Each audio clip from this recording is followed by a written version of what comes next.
So, what's up sa inyo mga ate at kuya? Ako nga pala si Kuya Len at nagbabalik tayong muli dito sa Grow a Garden.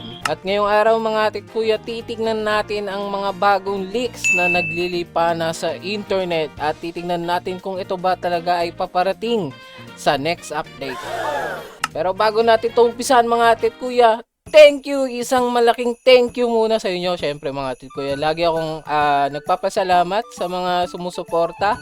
At dahil nakaabot na tayo ng 5,000 subscribers. So thank you sa inyo dahil na-reach ko yung goal ko this month na umabot ng 5,000 subscriber.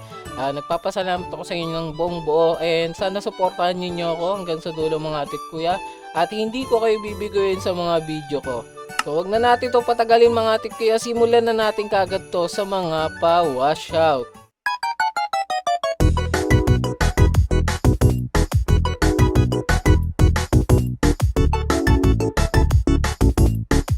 Alright mga ate kuya, bago pala natin simulan dun sa mga leaks, gusto ko lang kayo i-update sa bagong version ng game no. Sa version 1766 tayo.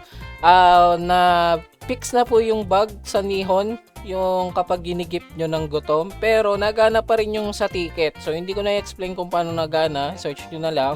Nagana yung sa ticket and hindi lang yun no. Na-nerf yung Koi, okay? Na-nerf po si Koi. Kikita nyo, may nadagdag dito na nakalagay na rainbow eggs. So, hindi na nila nababalik yung rainbow eggs. Pati si Seal na nerf, ganun din. Hindi na rin na yung rainbow eggs. Bukod pa doon, feeling ko hindi na po sila nag-i-stack, okay? Kumbaga, kahit ganyan puno kayo ng full team of Koi and full team of Seal, hindi na po yun nag-i-stack. Kasi nung dati, nung di pa to napapatch or na-update, almost guaranteed ako lagi dito kapag naka-8 Koi, okay?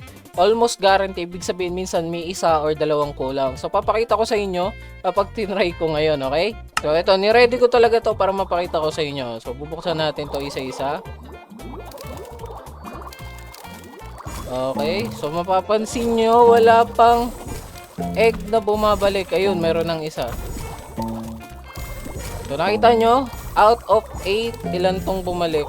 Dalawa lang. So napakababa talaga, as in halos hindi na siya ganun ka-effective nung di pa siya napapatch, no? Ganun din sa seal, papakita ko sa inyo pag nag-seal ako. Okay, yan, makikita nyo, naka full team of seal na ako. And lahat yan, naka-nihon na din po yung mga yan, okay? So bebenta ko yan. Papakita ko sa inyo kung ilan egg yung babalik. So meron tayong 8 pet na nabuksan. Titignan natin kung may babalik bang egg. So may bumalik 4, okay? So normally kapag nag-ano ko nun, umaabot siya ng 6 to 7. So sinerte ako dun sa 4. Pero nakita nyo naman yung Koi, halos wala na po na balik sa Koi. So buti na lang may stock pa ako bago pa ma-fully patch. No, nakapag-stock ako kahit papaano. Gusto ko lang talaga ng extra butterfly, yun lang talaga. So yun lang, i-update ko lang kayo about doon sa ano, kasi baka mamaya magtaka kayo baka mamaya hindi nagana yung Nihon bug nyo. Na-nerf lang po talaga ng sobra-sobra itong si Seal tsaka si Koi, pati pala si Nihon na nerf, no? Yung passive niya na nerf, lahat po yan na nerf, okay? Now mga ate kuya, let's move on sa mga leaks. No, unahin ko muna yung leak na binigay ni Jandel this upcoming update, okay? Make sure na nasa server kayo bago pa lang mag 9 or 8 pa lang nandito na kayo, kasi nga po medyo mahirap na maka-join kapag ganong oras, kasi dumadami na po yung players. Baka hindi na kayo makagawa ng sarili nyong private server. Minsan kasi ganon na yung nangyayari sa Roblox, sobrang lag and hindi kayo maka-create kasi sa dami ng fluctuation ng mga players na sumasali. So ganun ang gawin nyo, kasi magkakaroon po ng libreng pet, okay? Magkakaroon ng libreng exclusive pet sa Admin Abuse War na gagawin ni Jandel at ni Sammy Spider, which is tong parang lion na tawag dito na lemon. So sinearch ko to sa TikTok, ang pangalan parang Lionelli Lemon Chili, ewan ko, ganun yung pagkakarinig ko, pero lion tsaka lemon siya, inspired by Brain Rot Pets, no? So hindi ko alam kung anong gagawin ni Sammy Spider doon sa kanila. Siguro maglalabas siya ng pet na related sa Grow a Garden, no? Hindi ko alam, pero si Jandel gumawa sila ng exclusive pet na related sa Brain Rot Pet. So yun yung kailangan nyong abangan, kasi wala pa tayo idea kung anong ability nito. Baka maganda to and limited lang to, kaya wag nyong kakalimutan umaten, okay? So, moving on, next leaks na ipapakita ko sa inyo, take it with a grain of salt. Baka mabago pa to or pwedeng hindi po to lumabas tong mga leaks na papakita ko sa inyo kasi hindi pa sila nasa official server, okay? Wala po akong idea kung matutuloy na ilabas itong mga to. So, unahin natin yung shinare sa akin ni Akira. So, shoutout sa'yo Akira. Thank you sa pag-share lagi ng leaks sa amin. So, ito yung shinare ni Akira na leak is dalawang bagong fertilizer, no? Alam nyo naman na meron na tayong silver fertilizer and ang nagagawa niya is nagagawa niyang silver yung plant para mas tumaas yung variant na silver kapag nagpapatubo kayo. Ngayon, yung dalawang fertilizer na lalabas na na-leak is yung rainbow and gold, okay? So, yung dalawang yun is ang ganda if ever na matuloy kasi yung dalawang yun yung magiging way para sa mga free-to-play na katulad nyo at katulad ko para mas madali tayo makakuha ng mga rainbow variant na bone blossom if ever na wala kayong butterfly or wala kayong dragonfly. Yun po yung magiging way nyo, okay? Yun po yung makakatulong sa inyo. Papatong pa yan doon sa sprinkler. So bukod pa yung sprinkler and bukod pa tong tinatawag nating fertilizer, okay? So maganda to kasi nagana naman lahat ng fertilizer sa any plant. Magagamit nyo to if makakuha kayo ng bagong plant tapos gusto nyo lagyan ng fertilizer para makakuha kayo ng rainbow and gold kung gusto nyo makita yung itsura ng ganda-ganda, diba? So I hope matuloy to and lumabas to sa official server. So next leak na titignan natin mga atik ko is mga bagong craftable seeds and items. Okay, unahin natin dito sa willowberry seed, no? Dito sa willowberry seed, ang nakalagay dito na kailangan nyo is yung flare melon and yung glow pod. So wala pa akong idea kung saan nakukuha tong mga seed na to or wala pa tayong any leaks kung sa seed pack ba to nang gagaling o kailangan natin i-craft manually. Pero ang alam ko magkakaroon tayo ng bagong crafting related dito sa beanstalk. So papakita ko na lang dito sa video. Siguro doon natin ika-craft tong mga to, no? Tapos ang willowberry is yung green bean memories. Where have you been? Always been green, never leave. So related siguro to dun dito sa admin war update nila Jandel and Sammy, green bean memory. Siguro, ewan ko kung cosmetic to. Parang cosmetic siya sa akin pag tinitignan ko eh. So comment nyo lang sa baba kung tingin nyo cosmetic to. So next is yung cleansing pet shard. So ito maganda to. Especially sa mga may ayaw ng kunyari mutation na meron yung pet nila ngayon. Kunyari may aromatic and ayaw nyo ng aromatic, di ba? Kasi medyo pangit siya tignan. So pwede nyo nang gamitan ng cleansing pet shard. Yun yung na kailangan antayin magpa level 50 para maulit yung mutation niya. So maganda yan if ever na may mga gusto kayong tanggalin pero hindi pa level 50 yung pets nyo. Okay? Yun lang yung pinaka point nun. Then next is para sa mga may business dyan. Alam ko marami sa inyo mahilig sa mega pet. So ito good news para sa inyo. May magkakaroon tayo ng bagong shard ngayon which is yung mega pet shard, no?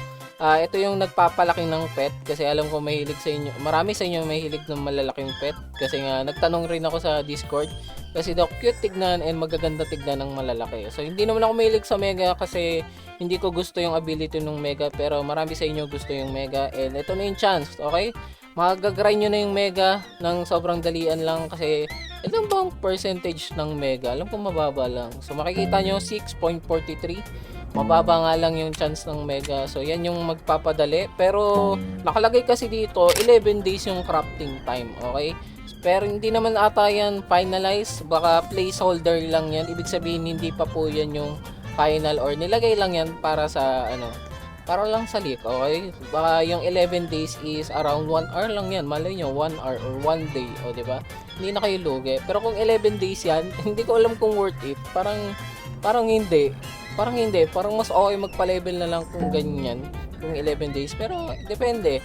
Alam ko may mga value ang mega pet compare sa normal pet na kunyari rainbow. Iba yung value nila kasi nga madaming may gusto na malalaking pet. Siguro magkakaroon ng pagbaba ng value pagdating sa mega pet kasi ito yung magpapadali makakuha ng mega pet. So yun, balitaan nyo na lang ako kasi hindi talaga ako nagbebenta ng mga pet eh. Then yung last dito sa crafting na dapat yung malaman mga atik kuya is yung bagong chest which is the sky root chest, okay? So yung sky root chest dito sa crafting nakalagay kailangan ng po ng seed pack na sprout and seed egg na sprout, okay? So kailangan nyo yung dalawang yon Pero hindi pa tayo sure kung ito na yung finalize. Pero kung ito na yung finalize, madali lang to kasi sobrang dali lang mag-grind ng seed pack and egg sprout. Kasi yung beanstalk events sobrang dali lang, grabe. Kailangan nyo lang ng magbigay ng kunyari yan, pre-clip lands. Tapos doon pa lang sa pag-akyat nyo ng beanstalk, may makuha na kayong mga egg sprout. Pag kayo pa ang top 1 sa leaderboard, pwede kayo makakuha ng 3 egg sprout. Taka yung tatlong seed pack. So, kapag pumunta naman kayo sa Goliath shop, pwede kayo mag-reset para makakuha ng mga yon. So, sobrang dali lang kahit na yan na yung maging permanent na resource na kailangan for the sky chest, madali lang siya i-grind. Now, para sa mga nagtatanong, kuya, ano yung magiging laman ng sky chest o yung sky root chest? Okay, ito po yung leak na nakita ko. Papakita ko sa inyo. So, according dun sa leak na nakita ko, magkakaroon po is yung griffin na pet, yung elk na pet, tapos yung parang mandrake. Hindi ko alam kung mandrake seed to o mandrake na pet. Yun lang yung hindi ko masasagot, okay? Tapos yung mga iba't ibang bagong plant. So wala pa tayong pinaka-detailed leak kung ano tong mga plant na to para ma-distinguish natin kung ano dito kung sino at ano dito yung plant na yon. So hindi ko pa masasabi kung ano yung mga plant, pero yung mga pet madali lang kasi yung griffin tsaka elk lang naman yung dalawang pet ata dito. Yung griffin is yung magiging bagong divine ata na pwede nyo makuha. I hope na makuha nyo, no? Sana maganda yung magiging ability nito kasi yung golden goose ngayon is medyo mid lang yung nagagawa, no? So far ngayon pa lang medyo mid, pero baka tong griffin is maganda yung mangyari, no? But ito na siguro yung last leak na ipapakita ko sa inyo, which is yung friendship level doon sa Goliath shop. Hindi ko alam kung ano magiging ibig sabihin nito. Wala akong idea if ever. Kunyari, siguro kapag bili kayo ng bili sa kanya or napapataas nyo yung beanstalk, mas tumataas yung chance na magkaroon ng mas magagandang stock, or pwedeng may ma-unlock ka na bagong stock kapag napapataas nyo yung friendship. Siguro parang ganon, no? So, hindi ko alam kung anong mangyayari, pero nagbasa ako ng comments. Sabi doon sa isang comments, anong mangyari kung ma-full na? Kayo na ba or friendzone ka lang? Araw ko po. So, yun. Comment nyo lang sa baba kung ano sa tingin nyo ang nangyayari kapag napupuno ito, okay? So, mga atit kuya, yun lang lahat ng leaks na pwede kong i-deliver sa inyo. Actually, meron ba yung mga cosmetic so wala naman kasing nagbabago kapag yung mga cosmetic na yun, and wala pang cosmetic na bago na katulad ng pancake stock, which is nagbibigay ng parang simple boost sa ating garden. So update ko na lang kayo if meron ganun, pero ngayon yung mga cosmetic leaks kasi is related lang sa beanstalk, kaya hindi ko na pinagtungan ng pansin yun, and alam ko naman hindi naman sa inyo lahat magpo-focus sa cosmetic. So last tip na lang ang mabibigay ko sa inyo mga tit kuya, magtanim kayo ng maraming carrots pagdating ng admin abuse war, kasi itong admin abuse war siguro madami tayong makukuhang bagong bagong mutation na magaganda, and especially makakatulong sa bone blossom yung pinapalaki if meron man kayong pinapalaki. So huwag nyo kakalimutan magtanim ng maraming carrot, okay? So yun lang mga tit kuya, hanggang dito na lang ako. Ingat kayo palagi and God bless po sa inyo. Bye bye!